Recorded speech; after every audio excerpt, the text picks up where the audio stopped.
నమస్తే అండి. ఈరోజు మార్నింగ్ అయితే బ్లౌజ్ బ్యాక్ పార్ట్ వీడియో అయితే లాంగ్ వీడియో పోస్ట్ చేశానండి. ఈ వీడియో కింద లింక్ ఇస్తానండి. ఒకసారి చూసేయండి.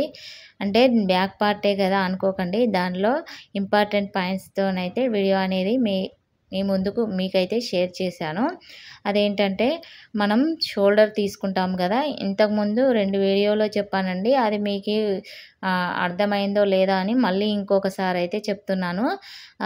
అంటే మనం షోల్డర్ కొలత తీసుకుంటాం కదా! 5.5, 5 ఇంచులు.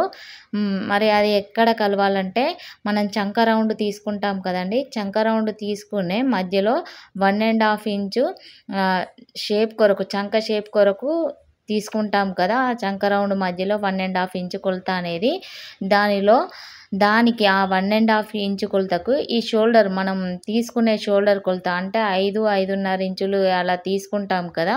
ఆ కొలత అనేది ఆ 1.5 కొలత కాడికి కరెక్ట్‌గా ఉండాలండి. కరెక్ట్‌గా ఉంటేనే బ్లౌజ్ ఫిట్టింగ్ అనేది కరెక్ట్‌గా వస్తుంది. బ్యాక్ పార్ట్ కరెక్ట్‌గా ఉంటుందండి. ఈ విధంగా ఎవరు చెప్పలేదండి. ఫస్ట్ టైం నేనే చెప్తున్నాను. నేను ప్రతి ఒక్క బ్లౌజుకు ఆ విధంగా చూసుకొనే కట్ చేస్తాను. అలా కలవకపోతే చంక లెంగ్త్‌ను హైట్ పెంచుకుంటూ అయితే మొత్తానికైతే షోల్డర్ కొలత దానికి కలిసేలా నేను బ్లౌజ్‌నైతే కట్ చేసుకుంటానండి. అలా కట్ చేసుకుంటే నాకు బ్లౌజ్ ఫిట్టింగ్ అనేది కరెక్ట్‌గా వస్తుంది ఫ్రెండ్స్.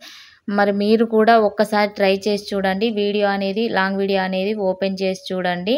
ఏ విధమైన పాయింట్స్ ఉంటాయో. అలాగే ఒక్కొక్కరు ఏం చేస్తారంటే బ్లౌజ్ బ్యాక్ పార్ట్ డాట్స్ కొరకు బ్లౌజును షోల్డర్‌ను ఆఫ్ చేసి బ్లౌజ్ బ్యాక్ పార్ట్ డాట్స్ అనేది పెడతారు. ఆ విధంగా పెట్టొద్దండి.